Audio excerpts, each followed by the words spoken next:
pseudosciences et scepticisme. Désolé d'être un peu en retard ce mois-ci, mais j'ai deux bonnes excuses. Premièrement, les vacances et le fait que cet épisode m'a demandé un petit peu plus de recherche que je ne le croyais. Juste un petit peu. Et en raison de la longueur de l'exposé et aussi parce que je ne voulais pas être encore plus en retard, j'ai décidé de ne pas faire de section de nouvelles pour ce mois-ci. Désolé pour ceux qui sont des amateurs, ça devrait revenir dans les mois prochains. Alors ne perdons pas plus de temps et on with the show!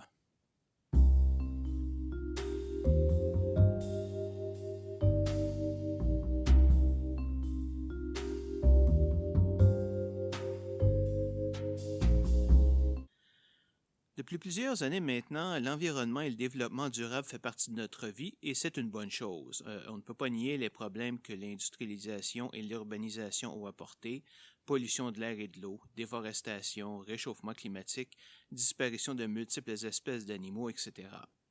D'un autre côté, elle a apporté une richesse, une meilleure éducation, certaines solutions aux problèmes de surpopulation et de santé et une meilleure intégration entre les peuples. Par contre, quand on regarde ce qui se passe dans les médias, on a l'impression que le monde est séparé en deux parties. Les méchants industrialistes qui ne sont intéressés qu'à s'en mettre plein les poches et n'ont aucun respect pour les autres et pour la nature, et les bons, les écologistes et environnementalistes qui sont prêts à tout pour arrêter les méchants industrialistes. J'ai moi-même une tendance de ce côté, je suis pour l'environnement, je suis pour vivre en harmonie avec la nature, je suis pour le développement durable et équitable, j'adore vivre dans un quartier urbain où la végétation est très présente, et je suis absolument contre l'exploitation des gens et des ressources naturelles de façon non responsable. Sauf que je veux que ce soit pour les bonnes raisons. Et malheureusement, on a vu dans les dernières années le mouvement écologique utiliser de plus en plus d'arguments non scientifiques pour justifier leur position, et franchement, certaines de leurs tactiques sont carrément basées sur la peur, ce qui est inacceptable, et il faut les dénoncer. Mon but ici n'est pas de me mettre du côté de l'environnement ou du côté de l'industrie, mais simplement attaquer les pseudosciences et les mensonges qui sont utilisés. Et malheureusement, pour le moment, ceux-ci viennent plus souvent qu'autrement des mouvements écologiques et environnementalistes. Ça ne veut pas dire que l'industrie n'en utilise pas, et j'y reviendrai peut-être dans un épisode futur. Mais pour cet épisode, je vais me consacrer aux problèmes reliés au groupe écologiste. Nous allons parler de 4 sujets en particulier: l'agriculture et l'élevage biologique, le commerce équitable, le chimique versus naturel et les organismes génétiquement modifiés.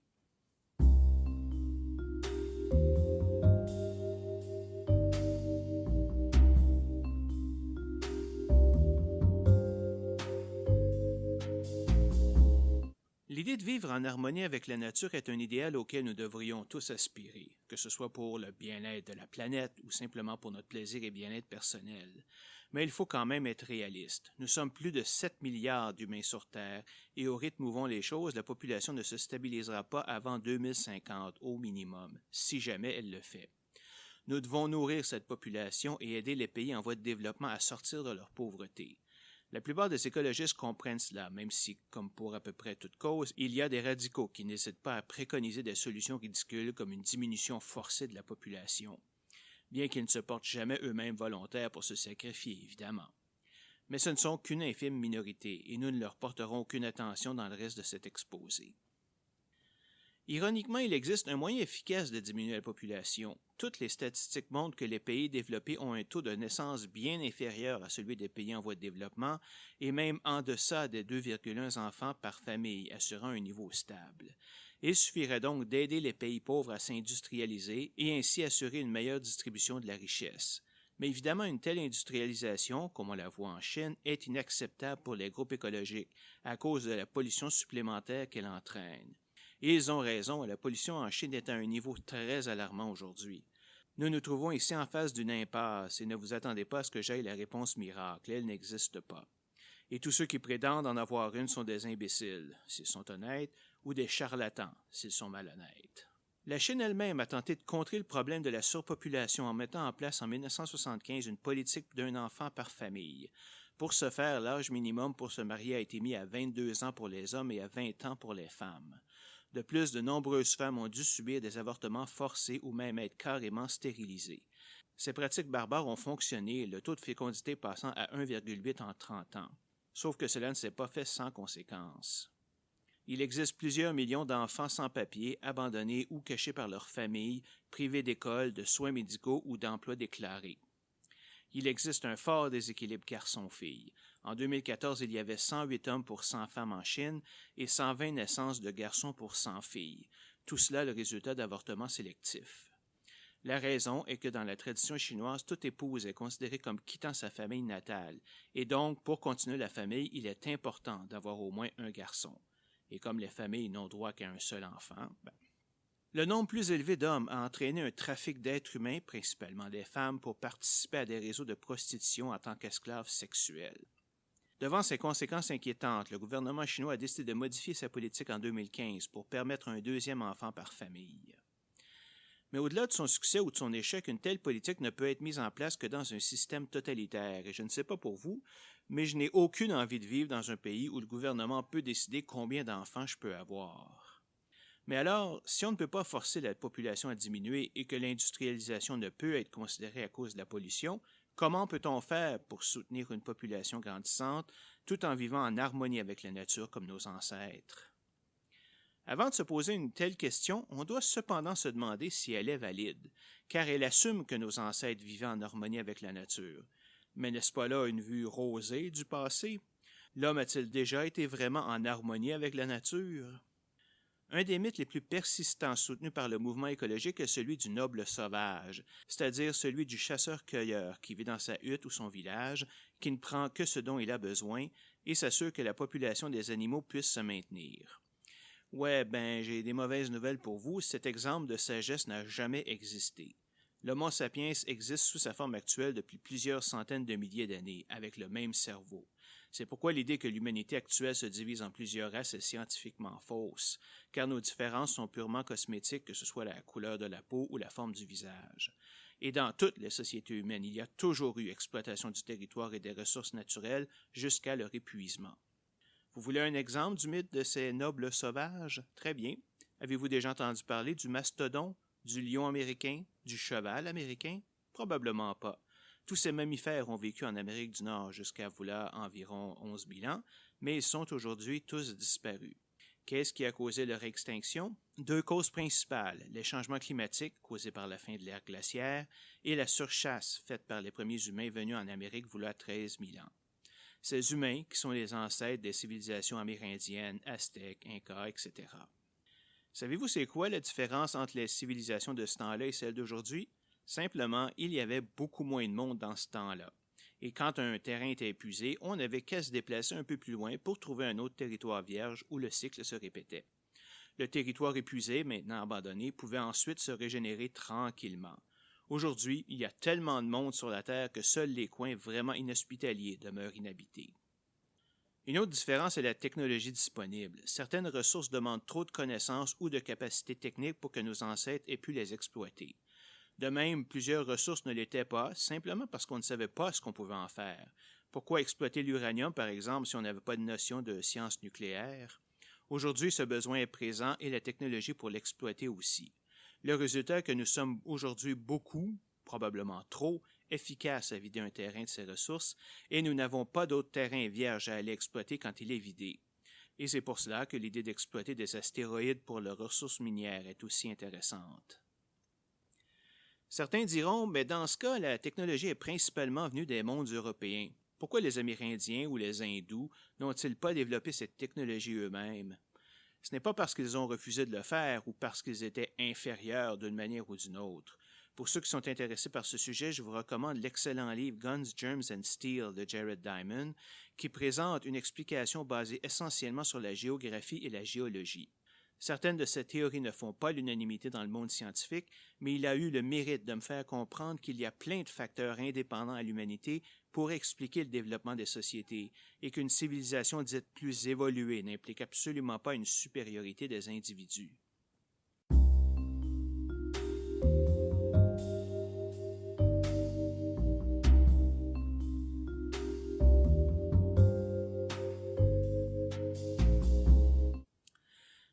Délaissons un peu ces grands principes et revenons à des sujets pratiques. Dans le reste de cet exposé, nous allons parler d'agriculture et d'élevage et exposer les mythes et pseudosciences utilisés par les groupes environnementaux. Un des sujets les plus en vue dernièrement est celui de l'agriculture organique par rapport à l'agriculture traditionnelle. Avant même d'entrer dans le débat, il est important de bien savoir ce qu'est l'agriculture et l'élevage organique au Québec. Pour mes éditeurs d'ailleurs, je vous suggère de fouiller dans vos sites gouvernementaux, car votre définition peut être différente. Selon le Conseil des appellations réservées et des termes valorisants du Québec, le CARTV, l'appellation biologique ou bio ou organique est réservée, c'est-à-dire qu'un produit doit répondre à des règles très strictes pour pouvoir l'utiliser et être homologué par un des certificateurs accrédités comme EcoCert Canada ou l'organisme de certification Québec Vrai. Un produit biologique doit respecter une réglementation stricte dont les principales caractéristiques sont les suivantes. Pour les cultures, on parle d'aucune utilisation de pesticides ni d'herbicides chimiques, pas de fertilisants de synthèse ni de boues d'épuration. On utilise à la place la rotation des cultures, l'usage d'engrais naturels et le compostage. Pas de semences d'organismes génétiquement modifiés, et on va revenir là-dessus plus tard. Au niveau de l'élevage, pas d'antibiotiques ou d'hormones de croissance. On les remplace par des thérapeutiques alternatives dont l'homéopathie. Pas de farine animale dans la diète alimentaire. On utilise plutôt des aliments biologiques sans OGM. Pas de surpopulation animale dans des bâtiments fermés. Et finalement, pour les produits transformés, pas de colorants chimiques, d'arômes artificiels ni d'additifs de synthèse, pas d'agents de conservation chimique, pas d'irradiation des aliments. Plusieurs de ces critères semblent tout à fait raisonnables car ils permettent une réduction des ressources utilisées et la conservation des sols. La non-utilisation des antibiotiques aide à éviter l'apparition de superbactéries, comme nous en avons parlé dans l'épisode 2 sur la théorie de l'évolution de Darwin. L'élimination de farine animale, elle, fait disparaître le risque de la maladie de la vache folle. Éviter les pesticides est également une bonne idée pour notre santé personnelle, car ils sont impropres à la consommation. Les critères éthiques sont tout aussi valables pour assurer une existence correcte aux animaux. Finalement, cela favorise une agriculture locale et donc une meilleure fraîcheur du produit sans avoir recours à des agents de conservation. Mais certains critères sont très subjectifs ou purement esthétiques et n'ont pas vraiment de valeur intrinsèque. Les colorants chimiques et les arômes artificiels ne représentent aucun danger pour la santé, tout comme l'irradiation des aliments. Leur non-utilisation diminue considérablement la durée de vie des aliments. Nourrir les animaux uniquement avec des aliments biologiques augmente le coût d'élevage. J'inclurais normalement ici la non-utilisation des OGM, mais j'ai déjà une section complète dédiée à eux un peu plus loin. Alors je me contenterai simplement de les mentionner. J'espère également que vous avez remarqué cette petite perle pseudo-scientifique qu'est la recommandation de l'homéopathie comme alternative aux antibiotiques. Et ces règles sont copiées telles quelles du site du CARTV. Ce n'est pas moi qui l'ai ajouté, là.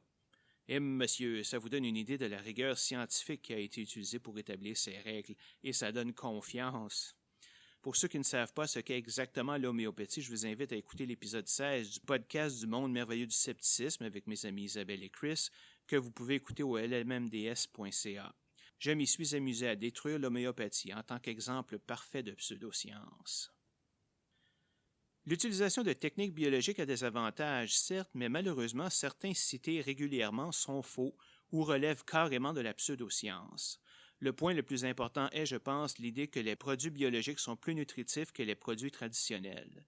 Malgré de nombreuses études, cette affirmation n'a jamais pu être confirmée d'une façon ou d'une autre et semble varier en fonction de bien des facteurs, comme le type de produit, la manière dont il a été récolté, etc. Un deuxième mythe est que les aliments biologiques n'ont pas de pesticides chimiques. C'est faux.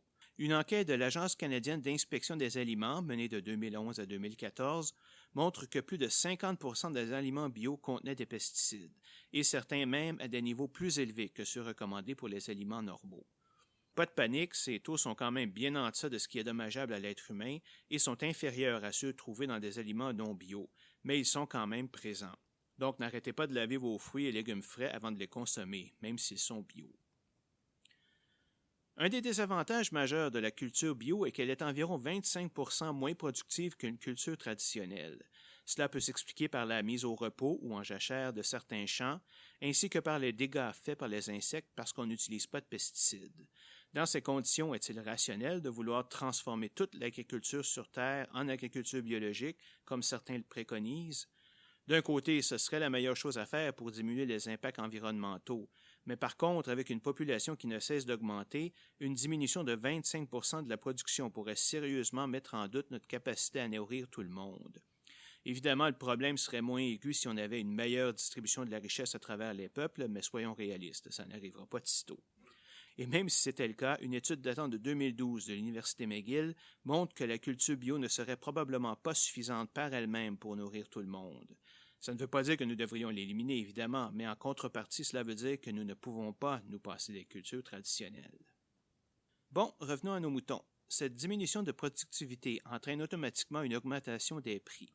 C'est pourquoi un aliment bio peut coûter de 1,5 à 2 fois plus cher qu'un aliment non bio équivalent. Alors que même dans les pays les plus favorisés, l'écart entre les riches et les pauvres ne fait que s'agrandir, les aliments bio sont donc souvent considérés comme des aliments de luxe, que seuls ceux de la classe moyenne ou mieux peuvent se payer. Alors que le bulletin statistique de l'alimentation du Québec dit qu'en 2015, les Québécois dépensaient plus de 12% de leurs revenus en moyenne sur la nourriture, passer à des aliments bio plus chers n'est pas réaliste, surtout dans la population moins fortunée. La culture locale est peut-être une bonne chose en termes de fraîcheur des aliments, mais elle est problématique au niveau de leur diversité. Je ne sais pas pour vous, mais moi je suis habitué à manger toutes sortes de cuisines avec des aliments venant de partout sur la planète. Je n'ai aucune envie de revenir à l'époque où l'on ne mangeait que du porc, du bœuf, des patates, du lard et des carottes. Bon, j'exagère un peu, là, mais n'empêche, s'il y a quelque chose que j'aime de la nourriture actuelle, c'est qu'on trouve de tout partout. Juste dans mon petit quartier, j'ai des marchés arabes, français, polonais, italiens, asiatiques et russes qui m'offrent des goûts que je ne connaissais pas, et je n'ai aucune envie de les voir disparaître. Justement, revenons un peu sur une des raisons pour lesquelles l'agriculture locale est préférable, celui des agents de conservation et l'irradiation des aliments. Là, on peut y trouver une campagne de peur où il est difficile de déterminer entre la science et la pseudo-science. Ce qu'il faut retenir, c'est que Santé Canada tient une liste des additifs et agents de conservation n'ayant pas d'effet sur la santé et pouvant être utilisés par l'industrie à des doses précises. Les compagnies ne peuvent pas faire ce qu'elles veulent. Et ajoutons qu'il y a plusieurs types d'additifs alimentaires et que les agents de conservation n'en sont qu'un seul type. Donc, si vous voyez qu'un produit est sans agent de conservation, ça ne veut pas dire qu'il n'y a pas eu d'additifs chimiques. Parlons maintenant un peu d'irradiation. Il est important de le faire, car dans le mot irradiation, il y a le mot radiation, et tout le monde sait que les radiations, c'est dangereux. Le problème est que l'irradiation consiste à soumettre un produit à des radiations pour tuer les organismes nuisibles, mais ça ne le rend pas radioactif pour autant. Il y a plusieurs raisons pour irradier les aliments. Élimination de micro-organismes, bactéries et virus présents, par leur destruction pure et simple ou en les rendant incapables de se reproduire. Réduction de la vitesse à laquelle les enzymes causent le mûrissement des produits, ce qui leur donne une plus longue vie. Prévenir le transport d'espèces animales étrangères à travers les frontières, ce qui pourrait causer des ravages dans les populations locales. L'irradiation de certains aliments peut causer une modification de leur contenu nutritionnel et de leur saveur, mais tout au plus au même titre que la cuisson ou le fumage, par exemple. J'aimerais aussi en profiter pour faire éclater un mythe sur l'équilibre de notre corps. Contrairement à ce que bien des adeptes de produits naturels disent, notre corps n'est pas ce fragile organisme en équilibre précaire, menaçant à tout moment de se détraquer, et dont il faut drainer le côlon, éliminer les toxines, le rendre plus acidique basique et protéger des germes. Notre corps est le fruit de centaines de millions d'années d'évolution et à chaque minute de notre vie, il est exposé à des milliers et même des millions de micro-organismes de toutes sortes. Pourquoi est-ce que nous ne sommes pas toujours malades? Parce que nous avons évolué en symbiose avec la plupart d'entre eux et que notre système immunitaire est extrêmement efficace à se débarrasser du reste. Savez-vous quelle est la partie de notre corps qui contient le plus de ces intrus? Nos mains? Notre derrière? Non, c'est notre bouche qui est un conduit direct vers l'intérieur de notre corps. Et oui, c'est fou tout ce qui peut y entrer de manière volontaire ou non. Et arrêtez de riconner en arrière, je vous entends jusqu'ici, hein? Le corps est également excellent à se guérir par lui-même. La plupart des opérations chirurgicales ne visent essentiellement qu'à corriger une situation problématique pointue, comme remettre un os en position, enlever un objet ou fermer une plaie, pour permettre ensuite au corps de se guérir par lui-même.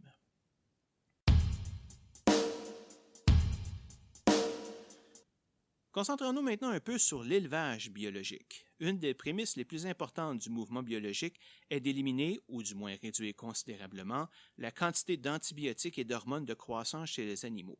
Voyons un peu les raisons de cette consommation, qui les pousse à faire cela, pourquoi les groupes écologistes sont contre et qui a raison. Les antibiotiques sont administrés chez les animaux pour deux raisons principales. Premièrement, comme pour les humains, prévenir et guérir les infections. Deuxièmement, certains antibiotiques, si utilisés à des doses plus petites, qu'on dit sous-thérapeutiques, améliorent l'efficacité de la nourriture, c'est-à-dire que la même quantité de nourriture produira plus de muscles, de viande et ou de lait. C'est pour cela qu'on les appelle des hormones de croissance. Mais alors, pourquoi vouloir les empêcher?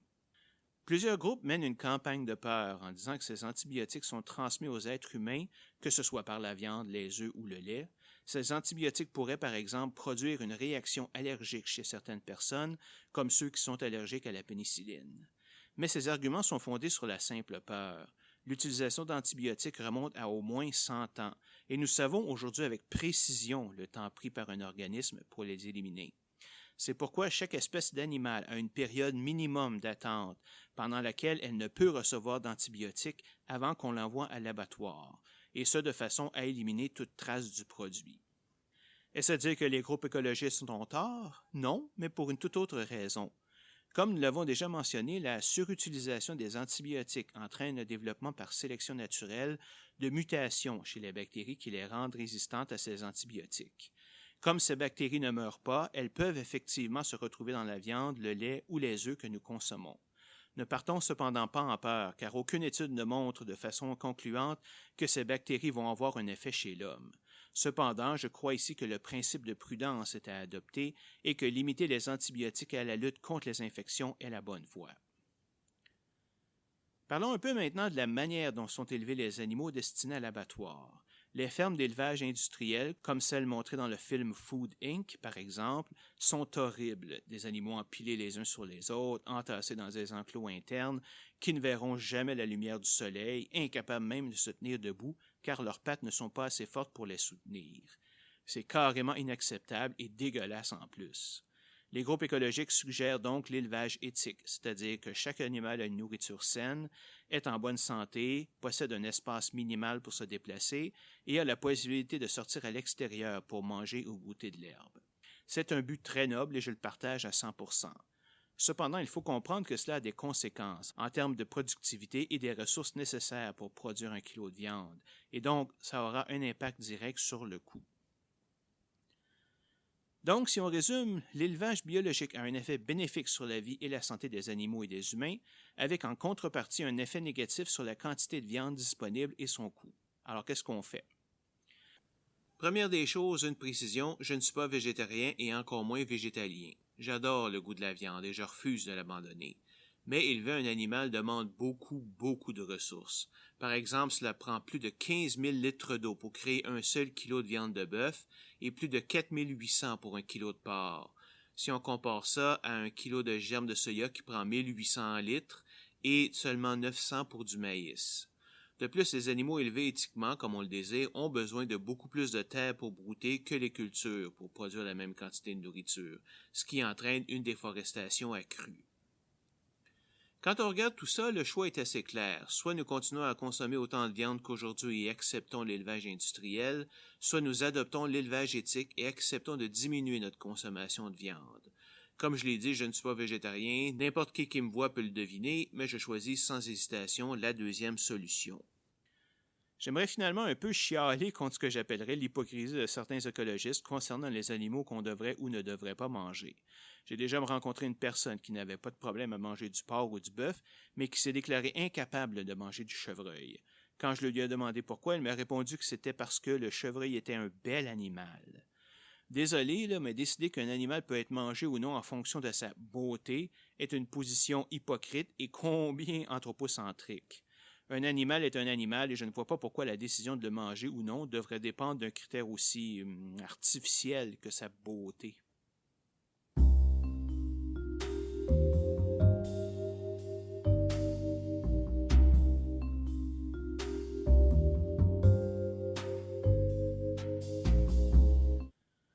Passons maintenant à une deuxième appellation, celle de commerce équitable.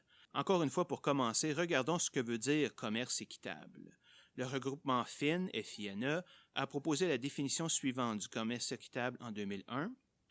Le commerce équitable est un partenariat commercial qui se veut une alternative au commerce international traditionnel et dont l'objectif est de parvenir à un développement harmonieux et durable des producteurs défavorisés et marginalisés. Pour cela, il offre de meilleures conditions commerciales en attirant l'attention du public et en menant des campagnes. Les objectifs du commerce équitable sont de améliorer les revenus et le bien-être des producteurs en leur facilitant l'accès au marché, en renforçant les organisations de producteurs, en leur garantissant un meilleur prix et en instituant une continuité dans les relations commerciales.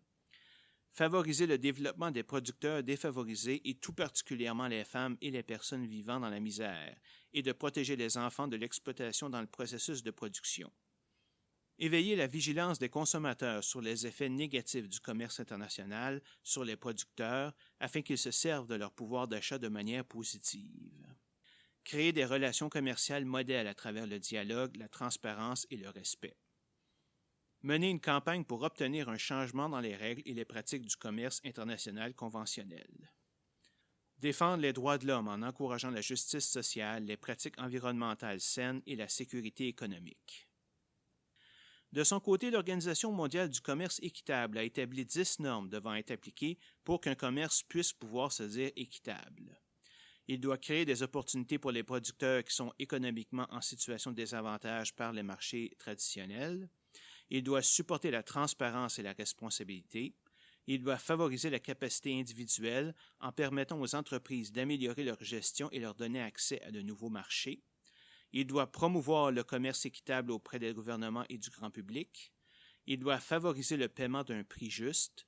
Il doit respecter la Convention des Nations unies sur le travail des enfants. Il doit appliquer de meilleures pratiques environnementales et l'application de méthodes responsables de production. Il doit établir des relations de commerce en tenant compte du bien-être social de tous ceux impliqués. Notez qu'il n'y a aucune norme concernant les employés des producteurs ou sur les transporteurs et distributeurs, ce qui permet quand même certains abus. Le but du commerce équitable est donc très noble et est probablement l'une des méthodes les plus éthiques pour diminuer la différence de richesse entre les pays. Tout n'est pas rose, évidemment. Certaines critiques disent que le commerce équitable, tel que défini par Finn, retarde le développement de la souveraineté alimentaire des nations en se concentrant sur des produits intéressant surtout les pays riches. C'est peut-être vrai, mais c'est déjà le cas avec le commerce typique aujourd'hui. Aussi, certains instituts soutiennent que le commerce équitable est l'équivalent d'une subvention et que donc plusieurs fermiers délaissent des cultures non équitables nécessaires, mais moins payantes, au profit de cultures équitables, ce qui va entraîner une surproduction, une chute des prix et une pénurie du produit abandonné. Mais tout ça, c'est à un niveau abstrait. Si je vais chez un marchand de Montréal et m'achète un produit dit équitable, qu'est-ce que ça veut dire? La vérité est là, c'est que ça ne veut pas dire grand-chose. Équitable n'est pas une appellation contrôlée ici, tout le monde est libre de la mettre où il veut. Pour corriger la situation, quelques organismes de certification sont apparus dans les dernières années, mais comme il n'y a pas de normes, chacun d'eux a ses propres critères de certification et donc sa propre crédibilité. Équiterre suggère 5 critères à considérer pour établir la crédibilité d'une organisation de certification. La démocratie, c'est-à-dire qu'elle réunit des producteurs, des consommateurs, la société civile et l'industrie. La transparence, qui permet une bonne communication et nous fournit les moyens de vérifier que les critères de certification ont été respectés par les partenaires. Le contrôle, qui permet de juger si l'organisme de certification fait ce qu'elle est supposée faire et applique ces critères correctement. La reconnaissance du milieu, qui s'assure que l'organisation est reconnue comme compétente dans son milieu. La résilience, qui assure que l'organisation est capable de réagir aux imprévus, répondre aux critiques et proposer de nouvelles idées. Pour vous aider, Équiterre a aussi publié à ce sujet en 2010 un excellent pamphlet intitulé « L'éthique derrière l'étiquette » qui présente une analyse complète des 6 certifications les plus utilisées au Canada en fonction de qui doit la respecter, de quel secteur elle couvre, ici on parle de production, manutention, transport, distribution, etc., et de l'impact sur l'environnement, le social et les relations commerciales. Je vous invite à le consulter sur leur site équiterre.org.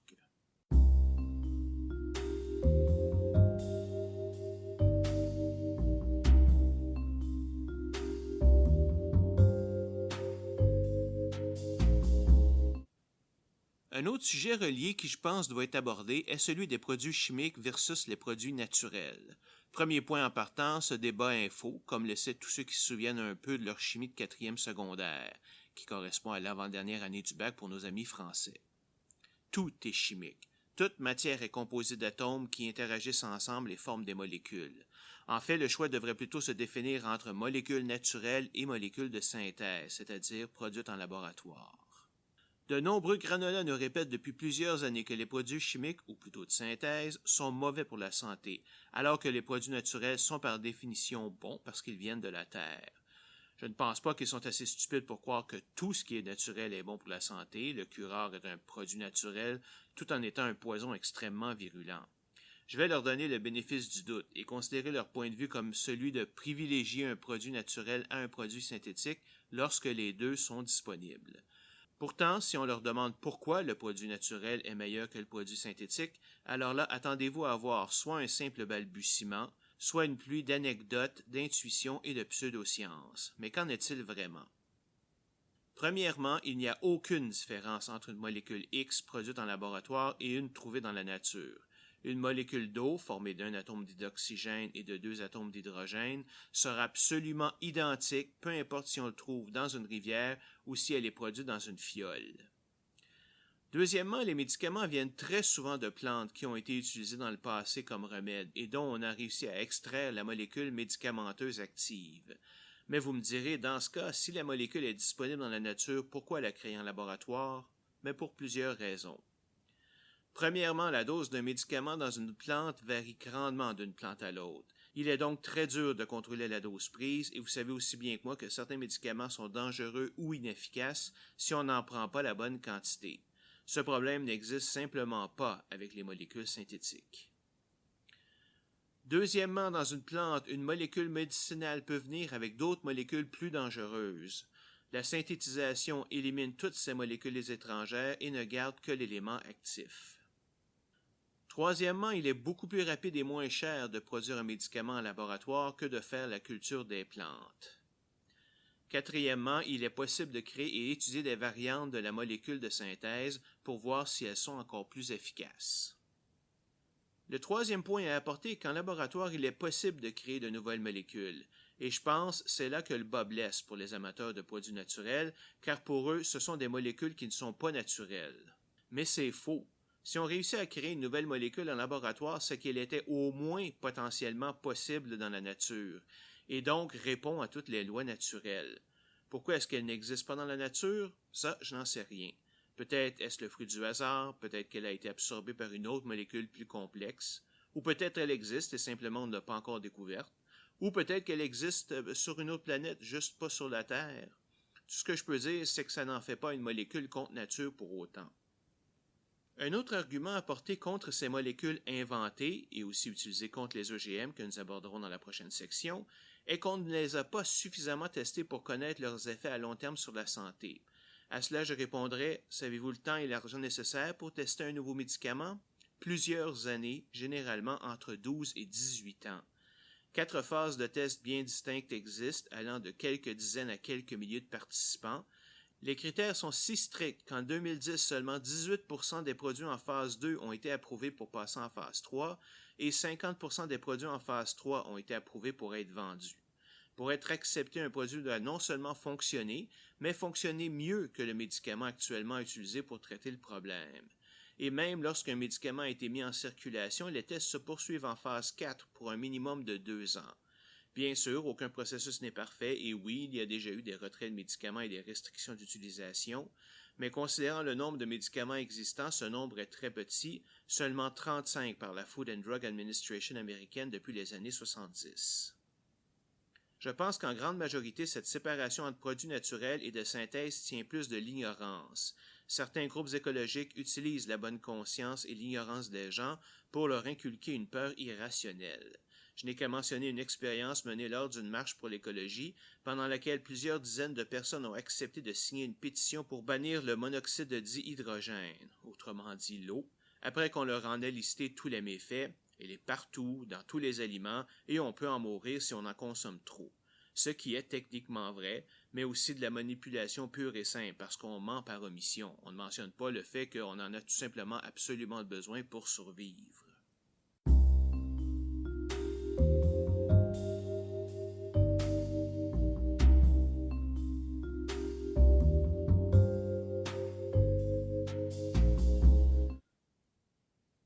Mais cette section sur le naturel versus le synthétique n'est que le préambule. Il est maintenant temps de parler de l'éléphant dans la salle, comme ils disent en anglais, les organismes génétiquement modifiés. On en entend parler constamment ces dernières années et de tous les sujets abordés aujourd'hui, c'est probablement celui le plus démonisé par certains organismes écologiques comme Greenpeace. Pour commencer, nous devons définir ce qu'est un organisme génétiquement modifié.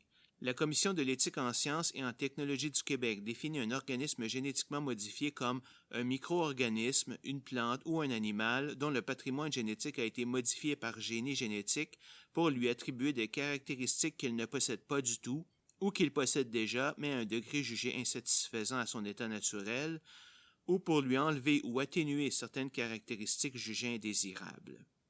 Un gène, quant à lui, est une séquence d'ADN qui contient les instructions pour construire les protéines dont le corps a besoin.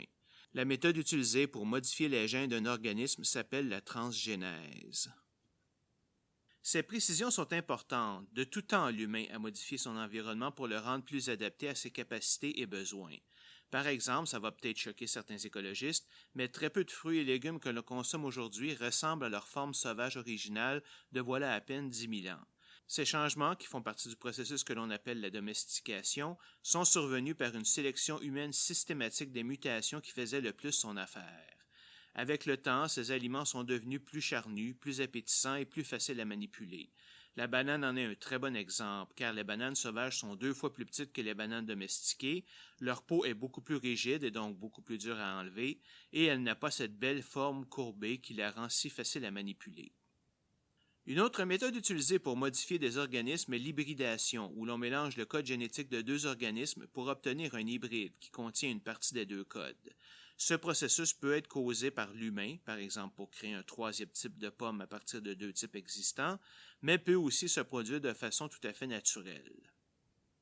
À la différence, les OGM sont créés par modification directe du code génétique, comme par exemple introduire un gène de tomate dans une pomme. Mais pourquoi cela est-il même possible? Nous avons parlé dans l'épisode 2 qu'une des preuves que tous les organismes vivants ont un ancêtre commun vient du fait que nous partageons tous un code génétique universel qui peut interpréter n'importe quelle séquence d'ADN. C'est pourquoi il est possible de transférer des gènes d'un organisme à un autre. Le receveur saura automatiquement comment interpréter ce nouveau gène pour avoir les caractéristiques voulues. Bon, évidemment, ce n'est pas si simple car il n'y a jamais de certitude sur la manière dont un gène va être exprimé dans la vraie vie, et c'est pour cela que la recherche est si longue, laborieuse et coûteuse. Il existe 6 grandes catégories de gènes qu'on peut introduire ou modifier dans un organisme. Premièrement, le gène marqueur qui ne modifie pas l'organisme mais permet plutôt de l'identifier. Par exemple, mettons qu'on mélange les gènes de plusieurs organismes, mais tout en voulant être capable d'identifier ceux venant d'un organisme précis. Eh bien, on va les marquer, c'est-à-dire les modifier de façon à ce qu'ils soient reconnaissables, mais sans changer leurs propriétés. Deuxièmement, les gènes de résistance pour rendre un organisme résistant aux insectes ou aux mauvaises herbes, ou les rendre tolérants à un pesticide. Troisièmement, les gènes de stérilité qui permettent ou non la reproduction d'un organisme. Quatrièmement, les gènes antisens qui bloquent en tout ou en partie la traduction d'autres gènes. Cinquièmement, les gènes rapporteurs, utilisés en recherche et permettant de déterminer certaines informations sur d'autres gènes auxquels ils ont été fusionnés. Sixièmement, la production en grande quantité de protéines, comme l'insuline ou les hormones de croissance. Comme seules les catégories 2, 3 et 4 ont un impact sur l'alimentation, c'est sur elles que nous nous concentrerons ici.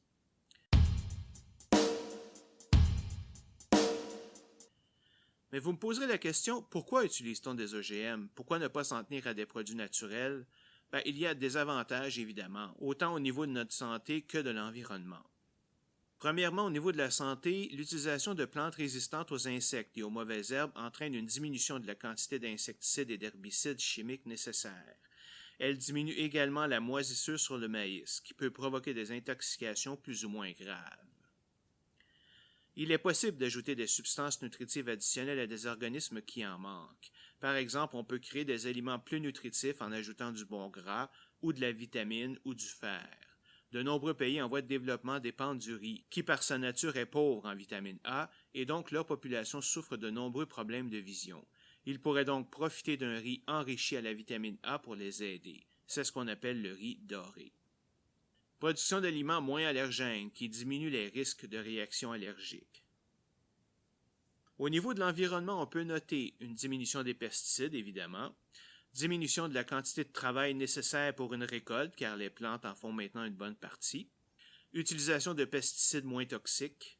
Tout cela cause une augmentation de la production agricole tout en diminuant son coût. La situation est un peu ironique car plusieurs de ces raisons sont les mêmes que celles utilisées pour justifier l'agriculture biologique. La différence est que les OGM n'ont pas plusieurs des désavantages à la production biologique, comme la diminution de la production, bien au contraire. Une méta-analyse de chercheurs de l'Université de Göttingen en Allemagne sur 147 études originales publiées entre 1995 et 2014 montre que l'adoption d'OGM a permis de diminuer l'utilisation de pesticides chimiques de 37% et d'augmenter les rendements de production de 22%. Le coût de production est demeuré stable en raison du coût plus élevé des grains, mais la meilleure production a permis d'augmenter le profit des cultivateurs de 68%. L'amélioration dans les pays pauvres est encore plus marquée, 14% de plus que dans les pays développés, car les insectes et les mauvaises herbes y sont un problème encore plus important. Finalement, et un point très important, l'étude montre que la source du financement d'une étude n'a pas d'influence significative sur ses résultats. Ce que ça veut dire, c'est que les études payées par l'industrie ne sont pas plus positives envers les OGM que celles commandées par des organismes indépendants. Mais alors, si tout semble si rose, pourquoi y a-t-il tant de controverses sur l'utilisation d'OGM? Vous avez des organismes de défense de la nature comme Greenpeace qui démonisent littéralement les OGM, ce qu'ils appellent les Frankenfood, en référence au monstre de Frankenstein. Ils disent que ce sont des aliments qui ne sont pas naturels et dont on ignore les effets sur la santé de l'humanité à long terme. Le problème avec cette campagne est qu'elle fonctionne, et maintenant vous avez non seulement des pays riches qui les refusent, y compris 19 pays européens dont la France et l'Allemagne, mais vous avez aussi des pays pauvres comme la Bolivie, le Pérou, le Kenya et le Zimbabwe, alors qu'eux, ils en auraient vraiment bien besoin. Si vous me permettez une petite montée de lait, je pense que cette attitude est ce que je déteste le plus à propos de Greenpeace. Ça n'en a peut-être pas l'air, mais je suis d'accord avec plusieurs de leurs points de vue. Par contre, pour les OGM, je les trouve tellement hypocrites et égocentriques. Oh, l'agriculture traditionnelle est mauvaise et nous devrions revenir à des pratiques plus naturelles. Quoi? Cette production naturelle n'est pas suffisante pour nourrir toute la planète? Non, ça ne nous concerne pas car nous sommes tous des privilégiés vivant dans des pays développés et ce futur manque de nourriture ne nous touchera pas. Quoi? Il y aurait une solution en introduisant des OGM qui augmenteraient la production? Wesh, pas dans mon assiette. C'est sûr que ces produits artificiels ne peuvent pas être bons pour la santé. Quoi, ils ont été testés pendant des années et de multiples études montrent qu'ils sont sans danger? Voyons, vous savez bien que tous ces méchants scientifiques sont tous à la solde de la grosse industrie. Je suis sûr qu'ils nous cachent quelque chose. Non, je préfère ne pas prendre de chance et je refuse les OGM. Qui se soucie que des millions de personnes meurent de famine dans les pays pauvres? Cela ne me touche même pas directement.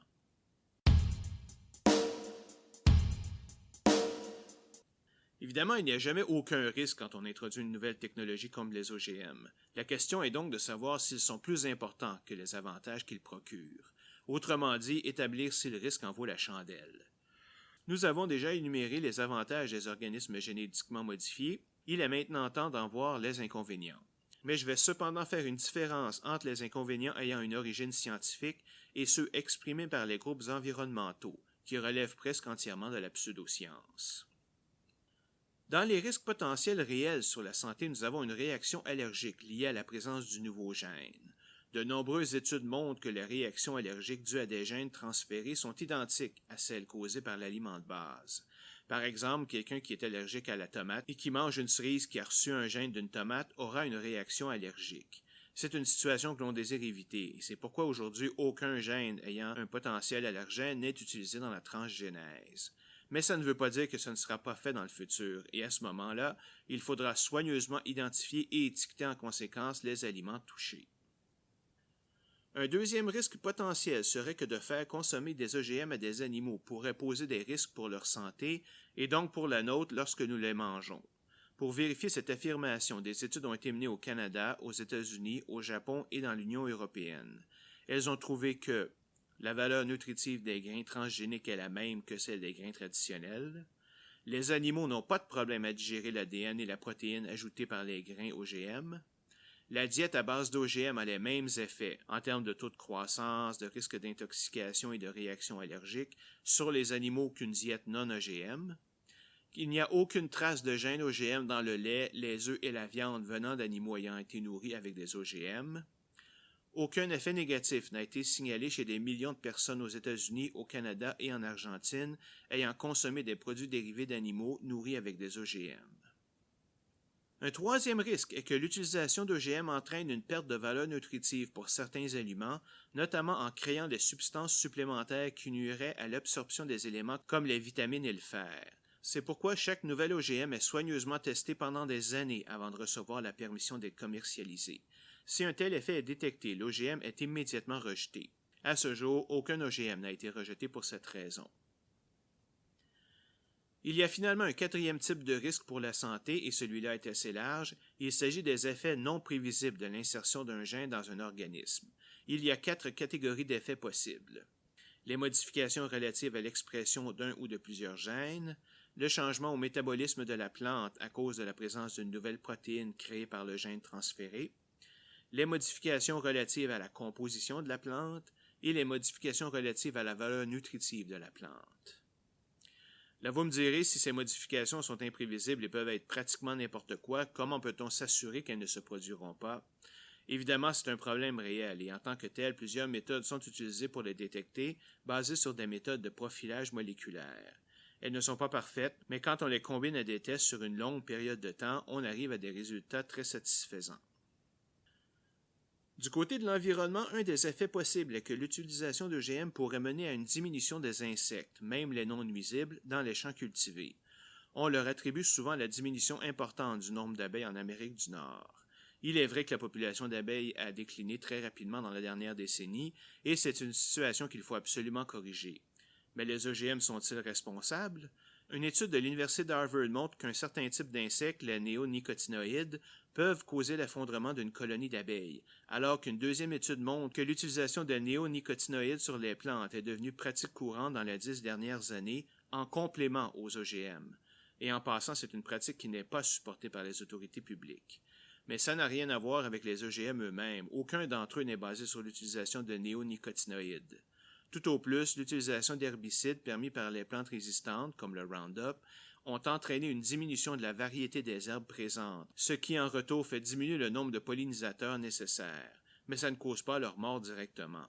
En fait, pour prévenir la mort des abeilles, il faudrait simplement arrêter l'utilisation massive d'insecticides, en particulier les néonicotinoïdes, qui ne sont plus nécessaires justement à cause des OGM. Voilà pour les problèmes qui ont au moins une apparence sérieuse. Passons maintenant aux arguments avancés par plusieurs groupes qui ne connaissent rien à la science.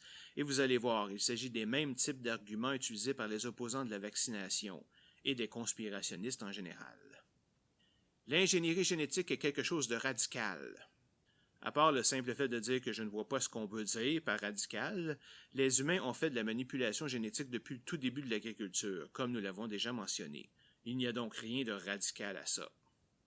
Les OGM sont trop nouveaux pour qu'on connaisse leurs effets à long terme. Je ne sais pas. Est-ce que 40 ans, c'est trop nouveau? La pratique des OGM a débuté vers la fin des années 70 et les premiers produits ont été commercialisés en 1994. Voilà donc plus de 22 ans. Depuis, plus de 1800 études aux États-Unis seulement ont été publiées sur leurs effets et le consensus scientifique est que les OGM ne sont ni plus ni moins dangereux que les organismes naturels. La plupart des études sur les OGM sont financées par l'industrie, un argument tiré directement des théories de conspiration. Les études viennent de milliers de sources différentes de dizaines de pays, des personnes de l'industrie, oui, mais aussi des gouvernements, des universités et des organismes non gouvernementaux, et sont faites par des milliers de scientifiques. Imaginez qu'une industrie puisse contrôler un ensemble aussi nombreux et disparate tient carrément de la paranoïa. Les fermiers ne peuvent replanter des graines génétiquement modifiées. Cette peur est venue avec le développement de grains terminators, c'est-à-dire incapables de se reproduire. Sauf que ces grains n'ont jamais été utilisés dans leur commerce, et d'ailleurs Monsanto, qui les a créés, a fait une promesse formelle que ces grains ne seront jamais utilisés. Les firmes se contentent simplement de signer des ententes avec les agriculteurs pour les empêcher de replanter les grains, pour protéger leurs sources de revenus et leurs propriétés intellectuelles. On peut être ou ne pas être en accord avec cette méthode, mais ça n'a rien à voir avec le grain lui-même.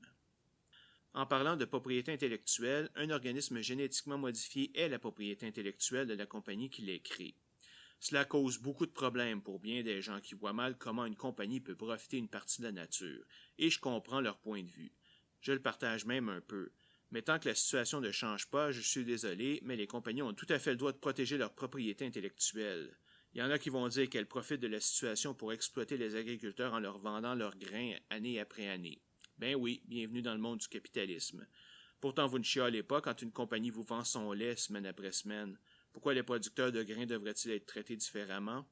D'ailleurs, plusieurs agriculteurs sont parfaitement d'accord avec cette pratique, car la récolte et la conservation des grains pour la prochaine année leur demanderaient trop de ressources. Ils préfèrent acheter à chaque année les grains dont ils ont besoin. Et si jamais ils ne veulent pas acheter de nouveaux grains à chaque année, ils n'ont qu'à utiliser des grains non modifiés. Les OGM causent des allergies, le cancer, la perte d'érection et le trafic constant sur l'autoroute 20. J'ai déjà mentionné que les études montrent que les OGM sont sécuritaires, mais j'aimerais revenir sur une étude française datant de 2012, celle du biologiste Gilles-Éric Seralini de l'Université de Caen. Publiée dans le journal Food and Chemical Toxicology, elle montrait une augmentation du risque de tumeur chez les rats ayant été nourris avec des plantes génétiquement modifiées pour être tolérantes au Roundup, un herbicide.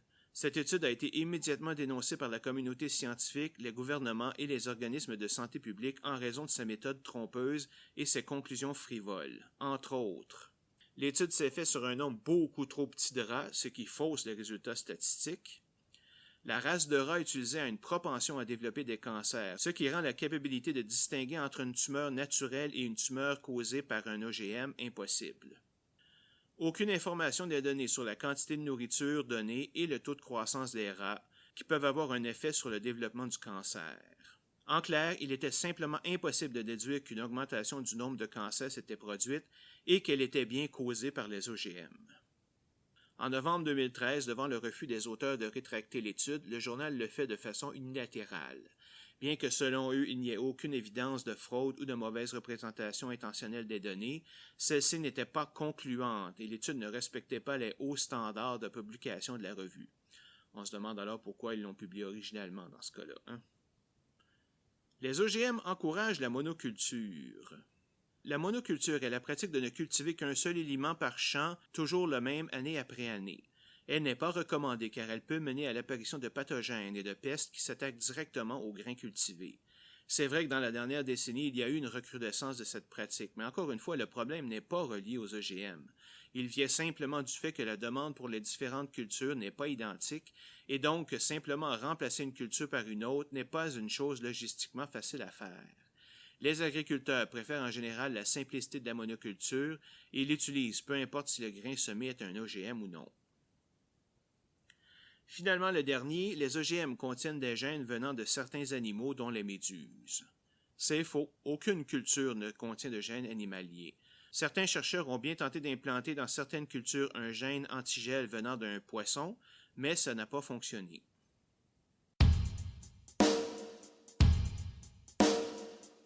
La dernière controverse sur les OGM que j'aimerais discuter concerne l'étiquetage. Aujourd'hui, au Québec et au Canada, il n'est pas nécessaire d'afficher si un produit vendu contient des OGM. Par contre, plusieurs groupes de pression demandent à ce que ça devienne obligatoire, et le nouveau Parti démocratique contient même dans sa plateforme politique un projet en ce sens. Le ministre libéral de l'Agriculture, des Pêcheries et de l'Alimentation du Québec prépare un projet de loi qui serait déposé en 2017, le rendant obligatoire. Avec le Vermont, qui a rendu l'étiquetage obligatoire cette année, le ministre espère convaincre l'Ontario d'adapter le même point de vue et de former une base pour déployer cette politique dans le reste de l'Amérique du Nord. Même l'Union des producteurs agricoles a donné son accord à ce principe en avril 2016, bien qu'elle soulève quand même quelques problèmes au niveau des coûts et de l'identification de ce qu'est un OGM. Par exemple, si une vache a des OGM dans son alimentation, est-ce que sa viande et son lait doivent être considérés comme des OGM ou non? Par contre, il y a plusieurs groupes qui, au contraire, disent que cet étiquetage n'est non seulement pas nécessaire, mais pourrait être nuisible. À première vue, ça me surprend un peu, je vois mal en quoi avoir le plus d'informations possible pourrait être nuisible. Alors finalement, pourquoi étiqueter? D'un point de vue scientifique, nous savons qu'il n'y a pas de danger dans les OGM. Alors on parle ici essentiellement de transparence et d'honnêteté. Je dis ça comme ça, mais je ne veux pas laisser entendre que c'est sans importance. Il est important que les gens sachent ce qu'ils consomment. Le problème vient simplement de la perception largement négative des OGM dans la population en général. Malgré le consensus scientifique indiquant qu'ils sont sans danger, les organismes comme Greenpeace ont été tellement efficaces dans leur campagne de peur que la majorité de la population croit qu'il peut y avoir des effets négatifs. Mettre une étiquette OGM viendrait donc à donner l'impression qu'un produit est moins bon qu'un autre simplement parce qu'il contient des OGM, ce qui n'est pas le cas. Alors on fait quoi? Franchement, les deux points sont valables à mes yeux et je ne prendrai pas position. En autant que tout le monde s'entende pour dire qu'il y a au moins une situation où l'étiquetage doit être absolument obligatoire, et c'est lorsque le gène transmis peut provoquer des réactions allergiques. Et ça, c'est un consensus qui existe déjà. Il y a plus de 60 pays dans le monde où l'étiquetage des OGM est obligatoire, dont la totalité des pays européens. En France, il existe deux types d'étiquetage, un obligatoire signalant la présence d'OGM et l'autre volontaire signifiant qu'un produit est sans OGM. On peut se demander pourquoi la deuxième existe. Eh bien, c'est parce qu'il y a des exceptions au premier type. Par exemple, si la présence des OGM est involontaire et inférieure ou égale à 0,9% du produit, il n'a pas à être étiqueté avec OGM. Certains autres produits, comme les produits d'animaux ayant été nourris aux OGM ou la bouffe dans les restos, n'ont pas à être étiquetés non plus. Et c'est pour cela que l'étiquette sans OGM a été créée, tout simplement pour pouvoir les identifier. J'aimerais terminer cet exposé en vous donnant un portrait de l'utilisation des OGM en 2016 à travers le monde. Les champs d'OGM couvrent 1,797 millions de kilomètres carrés sur la planète, soit un peu plus de 10% de la surface cultivée. 28 pays produisent des OGM. Les plus grands producteurs sont les États-Unis avec presque 50% de la population, ensuite le Brésil avec environ 28%, l'Argentine, l'Inde, le Canada et la Chine. Les aliments les plus modifiés sont le maïs, la germe de soja, les graines de coton, la luzerne, la papaye, les tomates et la betterave à sucre. En date d'octobre 2015, plus de 38 pays ont banni la production d'OGM, dont plus de 28 pays européens. Il y a des dizaines d'OGM existants actuellement. Pour vous donner une idée, voici quelques exemples de produits modifiés et des modifications qui ont été apportées. De la luzerne et de l'huile de canola tolérant à l'herbicide glyphosate, une pomme dont la chair brunit plus lentement. Le maïs est probablement la culture la plus modifiée avec une tolérance aux herbicides, une résistance aux insectes et aux virus, et l'ajout d'enzymes pour faciliter la production d'éthanol. Un coton possédant une résistance aux insectes. Une pomme de terre résistante à certains insectes et à certains virus. Le riz doré, qui est enrichi avec de la bêta-carotène, une source de vitamine A. Les germes de soya tolérant à l'herbicide glyphosate, résistants aux virus, tuant certains insectes nuisibles et avec un contenu réduit en gras saturés.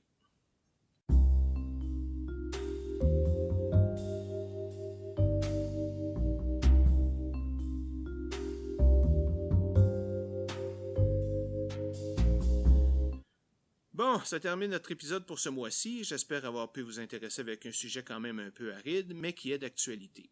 Je vous invite à me joindre le mois prochain pour... je suis pas sûr encore, mais je vous promets que ça va être intéressant. Peut-être un exposé sur Greenpeace. Ce serait particulièrement approprié, car au début de cette année 2016, plus de 107 lauréats de prix Nobel en sciences ont publié une lettre ouverte à Greenpeace, l'enjoignant à arrêter ses efforts pour bloquer l'introduction des OGM en général et du riz doré en particulier. On verra bien. À la prochaine.